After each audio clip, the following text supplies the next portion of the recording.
This is Ty Magner. He rides for Hincapie Development Team, and he's joining us today. And we're thankful of your time, and we appreciate you sharing what you're going to share with us today. So tell me how your season's going, what the outlook of 2013 is going to be. The season so far has gone great. We had a couple of team camps. We had one down in Bahamas, in Nassau, Bahamas, with one of our main sponsors, Mark Holowesco.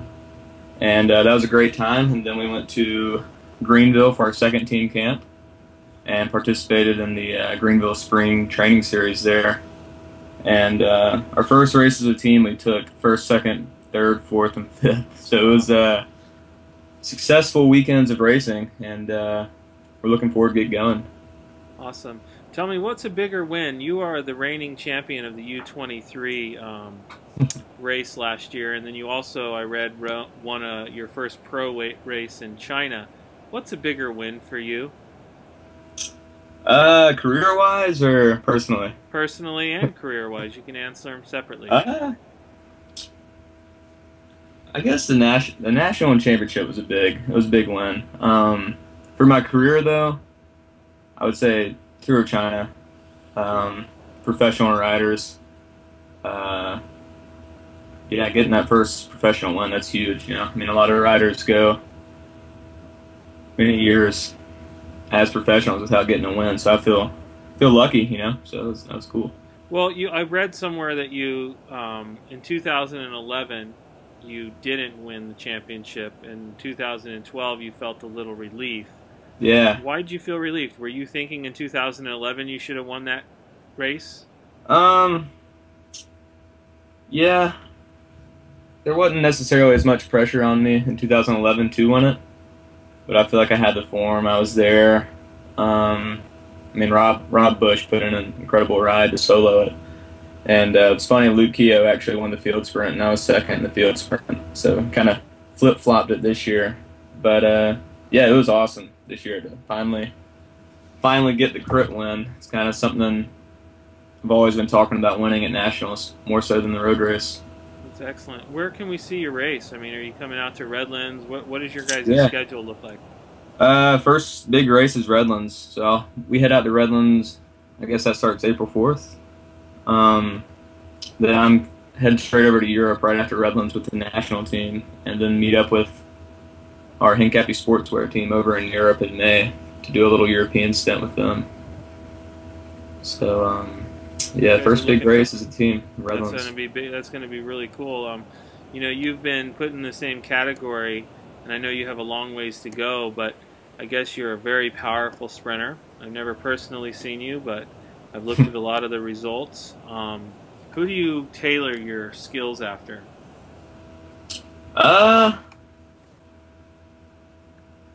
You know, I don't think I'm as pure of a sprinter as guys like Cavendish and, you know,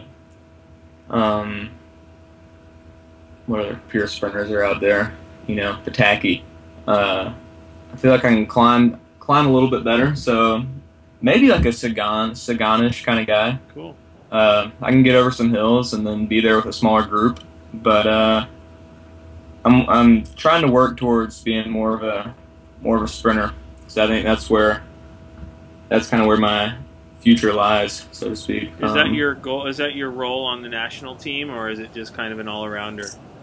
That'll be my role this year. Kind of more for the sprints for sure. Where else does your schedule take you this year after Redlands? I mean, you go to Europe. How long are you in Europe with the national team, and then when do you come back? I'll be in Europe until late May. I think May 20th is when I come home. And I'm scheduled to do US Pro right now, and then Philly, since that popped back up on the schedule.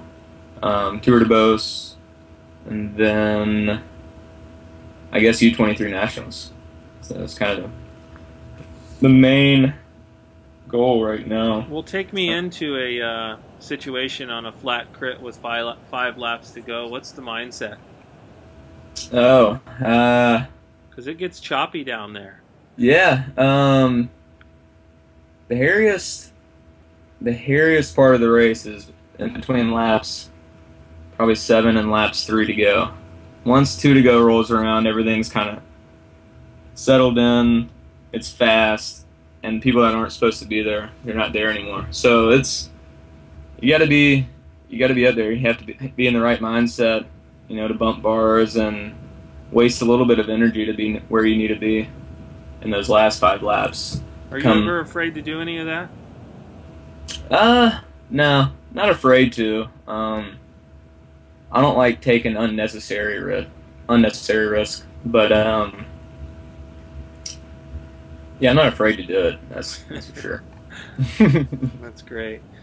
Well, do you tell me also, has George been around camp, and have you been talking to him at all? Has he given you any advice?